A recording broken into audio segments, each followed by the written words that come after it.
Hey there, Laurie Starkey here. I hope you're doing great. I'm back with another recipe video from stuff we've been cooking this week. I'm on week 3 of my ketogenic lifestyle. And let's see, I've lost about 7 pounds, I think, up to date. But you feel more than welcome to check some of my different videos. I'm doing the vlogs showing the weight loss, so on Mondays you get to see that good stuff. But today I am sharing 2 recipes with you guys. One, we have had a huge haul of zucchini. So my mom and dad and my Aunt Thelma, they all live out probably about 45 minutes to the west of us. We're close to Nashville, but we got them a place out there, and they have a massive garden, which is something they all have loved to do. We grew up in Mississippi and Alabama and then lived in Texas most of our lives, so gardens are a really big thing. And so they have a huge vegetable garden out there, and their zucchinis have just been having good fun. Lots of zucchinis, and I love zucchinis. Zucchini is a yellow squash, right? And it's actually not too terribly bad. I mean, it's not nearly as good as some vegetables might be on the ketogenic diet, but it's not too bad at all. So I had a ton of zucchini, and I thought, I'm gonna figure out a recipe for zucchini. I asked the boys, my husband Jacob, and then my son who's 14, Clayton. I said, hey, what do you guys want to do with these zucchinis? And both of them kind of looked at me like, I'm not eating a zucchini. And I said, what if I tried to figure out some way to do like a fried zucchini, like a breaded and fried zucchini, and then we'll dip it in ranch? And they were like, oh yeah, we'll go for that. Because appetizer zucchinis, oh, everybody's in if it's an appetizer zucchini, right? So anyways, I can't have breading because of being on the ketogenic diet. I'm trying to stay under 20 net carbs a day. And so I looked up some recipes and tried to figure some stuff out, and finally came up with a recipe that we could do. So we did fried zucchini, and it turned out really good. It's different, obviously, because we were using almond flour. Actually, I used coconut flour for that, coconut flour. So it was a little bit different, but it was still delicious, and we got to eat something that we really enjoyed. So that's one of the recipes. Great appetizer, great fill-in in the middle of the day for you and your family. And then also, I did stuffed bell peppers. I had bought a big pack of like 6 bell peppers on my Sam's haul. If you want to check out that Sam's haul, that'll be right here in the cards. It was a lot of fun. We did a lot of shopping. You should totally check that out. But anyways, got 6 huge bell peppers, and so I decided I want to do stuffed bell peppers. But you know, the traditional stuffed bell pepper has hamburger meat and rice in it, or you know, quinoa or something else, some sort of grain in the bell pepper to kind of hold it together. And I know I could have used cauliflower rice. I'm just not real big on it. I'm gonna start working on it, see if I can't find some great cauliflower rice recipes for me to fall in love with, because a good friend of mine tells me about them all the time. So I'm like, okay, I'm gonna try them soon. But for now, I was like, I really want to do stuffed bell peppers because I have them, and I don't really like green bell peppers for some odd reason. The flavor is just off. But and if you don't like green ones, the yellow, the red, and the orange are completely different. Like, they taste completely different than the green one. It's the craziest thing ever. So these ones I got were 2 red, 2 orange, and 2 yellow in a Sam's pack. So anyways, real long story short, I decided I would stuff them with the same type of stuff that I do when I do stuffed mushrooms. We've been making stuffed mushrooms since I was a kid, and so we're talking the typical sausage, cheese, cream cheese, and the mushroom stems, and make a really good mixture and then stuff it down in the mushrooms. Well, I just made that same mixture, and then I stuffed it down in my bell peppers and put a slice of cheese on top and baked them. I know a lot of people like par bake their bell peppers so they get softer and then they stuff them, but I didn't. I was like, I don't want to be in the kitchen doing all this extra jazz. I just got the bell pepper, cleaned it out, stuffed it with the goodies, and then put it in the oven for, I think it was 30 to 40 minutes. I have the full recipe for you guys. So check out the video, and then I'll meet you back here when you're done. But I hope you love it. It was absolutely delicious. Everybody tried to eat all of our peppers. I think I only got, the first night I got the full one, and then I might have got like a 1/4 of one later, but my girls completely tore it up as leftovers. It reheated beautifully. So enjoy this. Okay guys, up first we have my fried zucchini. Actually, it's not mine. I got it from Buns in My Oven. Isn't that super cute? From the blog. I'll have that listed out on my website for you. For this one, you're gonna need 2 to 3 zucchini, or you could use yellow squash. I think zucchini hold up a little bit better. 2 large eggs. You're gonna need some water, some coconut flour, some Parmesan cheese, there's Cutie, vegetable oil for frying, or any oil that you want to use. Just make sure it can go to a high heat. And if you want to serve these with ranch dressing, that would be awesome too. So I'm just starting with some zucchini that my mom and my dad got out of their garden. They have a massive garden, as I mentioned, and they're picking it as best they can. But some of the zucchini get huge. She was telling me that the zucchini tastes weird when they get this big, but these really didn't. These tasted great. Now I cut mine into spears, as you can see, about 3 to 4 inches long and maybe like 1 inch thick. In the recipe, she actually cuts them into rounds. Totally up to you, whatever you want to do. So I cut them all up, get them in that bowl so that they're prepped, and then I'm going to add 2 eggs. I'm going to add 2 eggs to this. Excuse me, and I'm basically making a mixture so that I can almost chicken fry these, to where you put a little bit of batter, and then, you put a little bit of flour, and then you put them in the egg wash, and then you put them in some sort of flour mixture, which you'll see here in a minute. I added water.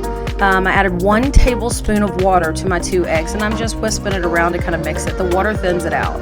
I've got some organic coconut flour here. I was a little surprised that I was going to use coconut flour versus almond flour because it gave it a little bit of a tropical taste, but it worked really well. I guess coconut flour may just be less granular.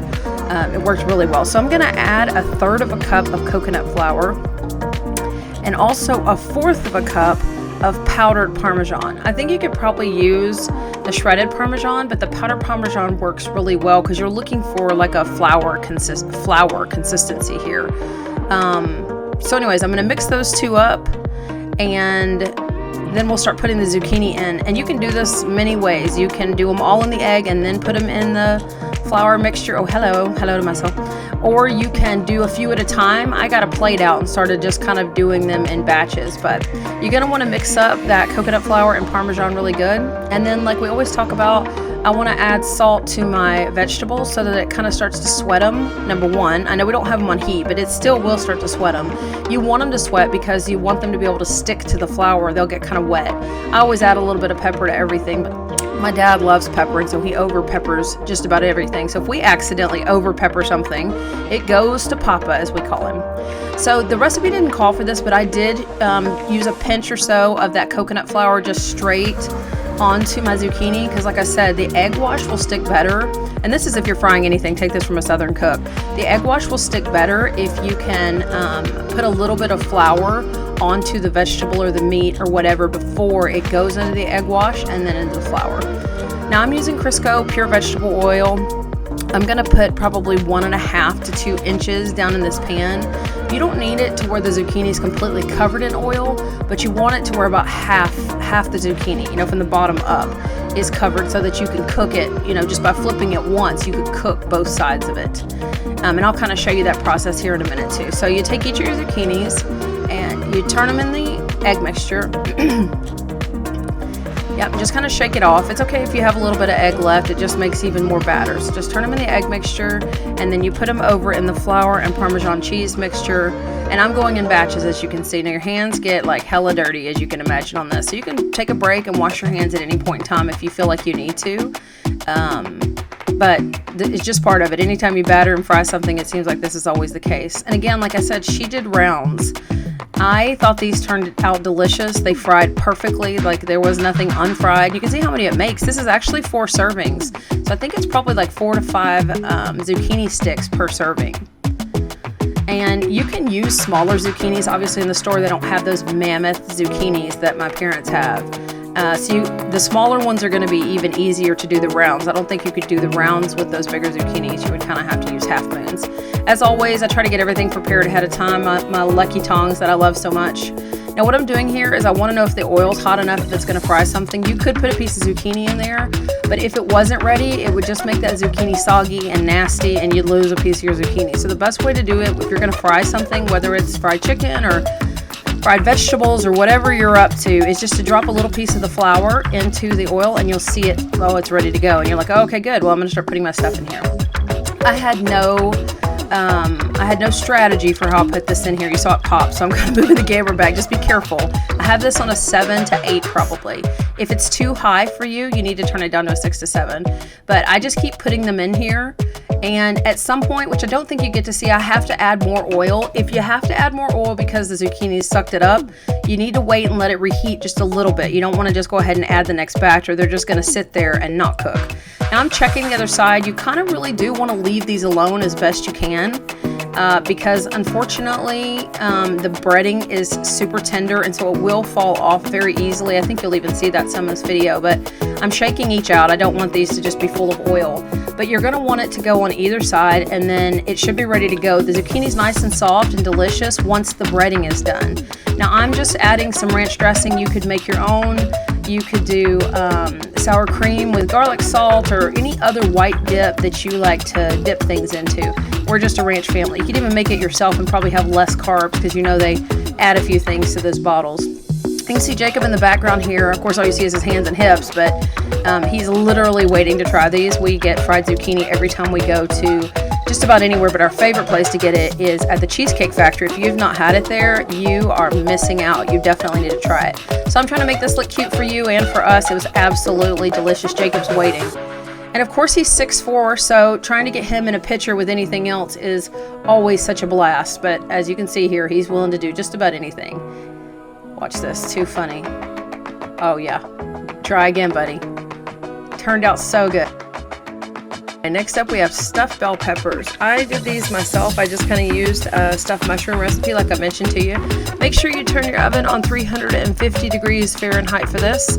You're going to need bell peppers, any color. I used the yellow and red and orange ones. I'm not a fan of the green ones, but the green ones are much cheaper. So cream cheese, mushrooms, Kerrygold butter, bacon, ground beef, or you could do sausage, your choice of shredded cheese, your choice of sliced cheese, salt and pepper, and olive oil. I'm just chopping up my mushrooms here. I'm going to start with those. I kind of make a one-pan stuffing. So I'm chopping those up really small. Normally I wouldn't slice them that small, but since they're going into the bell peppers and they're going to be stuffed, I want them to be as small as possible. So as you saw there, I cut them in half and then I flip them over so that there's some stableness, right, some stability, so that I could chop them. And then I also cut them right in the middle of their little cap to make it even smaller. And that was probably about 10 to 12 mushrooms diced. Now I've got bacon. I'll have thick cut bacon here. If you had thin cut bacon, you may need a few more slices than what I'm calling for, but I have 3 pieces. I just cut it in half and then put the half on top of each other. You're going to put those pieces in the pan. I probably should have used my fingers to pull those apart a little bit, but it'll work out. As it gets hot, it will go ahead and do this for you. I'm just, as you are learning, super impatient. So you're going to turn your bacon on maybe like 6 to 7 medium-high heat and get it all browned up really good, and then you're just going to pull that out of there. You are after the bacon. Now you do not have to use bacon in this recipe. I just added it for flavor, but I want the grease too. Now I've read and heard that and I've experienced, if you put butter and oil in a pan, it will keep from letting the butter burn. So you'll get the delicious flavor of the butter, but it won't burn. So a little bit of oil. Oh yeah, there's Cutie right by the frying pan. Crazy boy. Anyway, so I put a tablespoon of Kerrygold. I did use salted butter in there, but I am going to add a little bit of salt too. I never feel like salted butter actually tastes super salted. I just feel like you can taste the butter flavor better. I'm going to add just a pinch of salt to sweat the vegetables like you know I like doing. Mushrooms have a ton of liquid, and I cook mushrooms all the time. I know you guys are getting used to that. You don't have to have mushrooms in this stuffing either, by the way. I just love the flavor of the mushrooms and the bacon. You could just do the meat and the cheese, as you'll see. Now I made just a hole here in the center of my mushrooms. If you want to take them up because you don't like the idea of the raw meat touching them, feel free. But as hot as this pan is, I'm going to be able to fry this meat right in the middle, and it's not going to affect the mushrooms. Like everything's going to be so hot and so well cooked through that it's not going to be an issue. I love one pan things, and so this is a one pan stuffing. I am going to add a little bit of garlic salt. It's just a go-to for me, that Laurie's garlic salt, when I have ground beef. I'm always using that. So I'm just going to fry up this meat right in the middle. Remember, the bacon grease is in here and the butter's in here too from sauteing the mushrooms. And the mushroom liquid, go back to the mushrooms for a second, let the liquid completely come out of them and keep cooking. Like you think like, oh my God, these are just gonna be a watery mess. Just keep cooking, keep cooking. When they get that golden brown, as you see them there, the mushrooms, they're so delicious. So I've got the hamburger meat, which is about a pound, by the way, of 80-20, because I want the fat. I've got that in there, and I've got the bacon, and I've got the mushrooms. Now I'm pulling some of this out. As you can see, I pull out probably 3/4 of a cup to a cup, because I want to make an omelet tomorrow morning with this. I do this all the time. If you have something like that, that you know you can make a scramble. Y'all know I don't make omelets. You can make a scramble with, pull it to the side, or if you're having dinner, pull it to the side. So that you can have a delicious scramble the next morning. And it's so easy when the stuffing's already done for you. Just add the eggs to it after you warm it in your pan. I've added to the pan here in the middle again I've added to the pan 4 ounces of cream cheese. And as I always do, I'm wrestling with it. I'll start to smush it like I always do. It doesn't mix really well, obviously, but what you're just trying to do is incorporate it. Like, you just want the cream cheese to get all over the meat and to completely melt, so it will help to keep making this stuffing for you. So that's what I do here. I just get it all incorporated. The heat helped me a lot more than me being impatient and smushing it everywhere. I'm going to use 2 cups of my shredded Mexi cheddar blend that I love so much. You can use anything you want. Swiss, regular cheddar, Monterey Jack, mozzarella. It's totally up to you. It's 2 full cups that go right in the pan. And this right here would be beautiful enough to serve, but you do mix it up. Remember, we're making a stuffing. The cheese is just going to make this super decadent. And so just remember, it's going to be really good tonight when you make it. But tomorrow when you reheat the peppers, don't be worried when you cut it open and it's like, this thing is thick as all get out. Well, it's got butter and cheese in it. It's gotten hard in the center. But once you put it in the microwave for like a minute on reheat day, on leftover day, it's delicious. So take your bell peppers, small paring knife, wash them really good on the outside. Obviously get the stickers out. Nobody's trying to wear a Sam sticker in their teeth. You take the tops off very carefully, and please note that you're going to keep the top. So don't butcher the top. Be careful, kind of just work it out of its shell, and then you're going to clean out the insides. And really, I do this. I pat the pepper first to get any seeds out, and then I just pinch those white membranes out all the way around. And again, I'll keep doing this right here where I pop it against my hand. It just helps us get all those seeds out. Now on the top, you're going to just trim off all that excess, because all you want is the top. So if you have any seeds or any weird membranes up there, you don't want to cut into the center of it though. Like, you literally want the top to stay whole. So just be really careful here and take your time. You're in no rush whatsoever. But the tops look really pretty. Now you don't need the tops necessarily, but it does help the pepper steam. All right, let's go back to the stuffing. So I'm doing 4 bell peppers. If you did 6, you would need to cut this into 6 pieces. You're going to see me here put it into 4ths. This just gives me a good eyeball when it's time to start stuffing my peppers, like how much goes in and how much doesn't go in. So you're going to need to get a glass pan, and it needs to be about the size of the number of peppers. So if I had 6, I would have got a bigger pan. If I had 2, I'd have tried to use a smaller pan. The reason being is the peppers will fall over if you don't have them kind of using each other to stabilize, right? So I'm just bringing the stuffing over, and then I'm going to take each one of these peppers that we've hollowed out, and I'm going to put the stuffing down in them. I don't do this necessarily gracefully, but no one cares. They turned out delicious. This was perfect. Like, I don't know how I made this work to where it was exactly 4, but it is exactly 4. So if you're going to do 6, you're going to need to make sure that you do 50% more on the recipe than what I did. Or if you do 8 for a large family or an event or a gathering, you're going to need to double the recipe. But this you can see me packing it in there, the stuffing. It's going to literally make just enough for 4. Then I put the tops on there just to kind of match them back up, just to make sure I literally felt like I was playing a game here. I should have had Audrey Beam with me so she could help match the pepper to the top. And it's not so hard, obviously, with the color, but trying to figure out which way you cut it is the fun part. Because again, if you put that top on, it's going to let the inside of the pepper steam really, really well. Works really good. After I did this, I decided, like, oh wait, I really do want a little bit of cheese at the top. So I took the tops back off and I put half a slice of Colby Jack cheese. So I needed 2 full slices, and I cut them in half each for my 4 peppers. You can just do that accordingly. And you could use any cheese, right? You could have used sliced Swiss. You could use anything you want. I just wanted it to kind of melt the top down to the pepper. And when you open the pepper, you'll see in a minute, it'll make a really pretty look to it as well. I have this Colavita olive oil. I have been using olive oil my whole life, and so I've really been looking for the best one, and for me, this is the best one for the price. So I'm just putting it all over the peppers. This will help them steam too, because next I'm going to put some Reynolds Wrap aluminum foil over the top, which the reason you would do this again is to help them steam. Remember, we didn't put our peppers in the oven like I mentioned and parboil them, cook them, right? We are doing that now. Like, we're just doing the cook from raw pepper to finished dish. We're not trying to put stuffing in a hot pepper. So these go in that 350 degree oven. Yes, and they're going to cook in there for 30 minutes. There's my kolaches, by the way, the yeast kolaches we make for the restaurant. I just thought you needed to know that. So for 30 minutes, they're going to cook covered.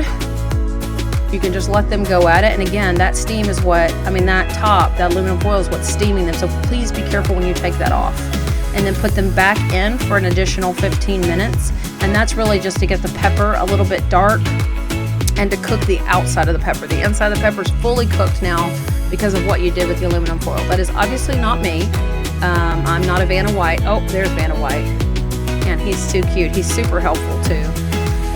Always trying to get up in the videos. He asked me the other day, did I break the internet with my latest video that he's in? I said no, but I wanted to say yes. So you guys break the internet for him. As you can see here, I'm just showing you that cheese melts beautifully over the top of the peppers. This was such a delicious dish. It was beautiful and it was delicious. And again, we just ate this. We didn't need a side with it. You could put a salad like I mentioned, but you don't have to put anything. It is so pretty. So what'd you think? I mean, this is one you could totally try, right? I mean, all the mixture was in the pan. Everything was done right there in the pan, and then you just stuff it, cover that thing, leave it alone, and you have this delicious dinner. And you don't even need to really make a side dish. You could do a salad if you wanted to or something, but the bell pepper is kind of like your vegetable side dish, and then the meat stuff in the middle. Like, all we did was eat the pepper, which is more than enough. And again, you could add a salad if you wanted to, or some keto dessert afterwards, which I have coming up in a future recipe video, because I'm super excited about it. But make sure that if you want the full recipe with all the macros and all that good stuff, the nutritional information, that you check out lauriestarkey.com/week 3. But that'll also be down below in the show notes. We'll have it down there for you guys so you can see exactly where to go.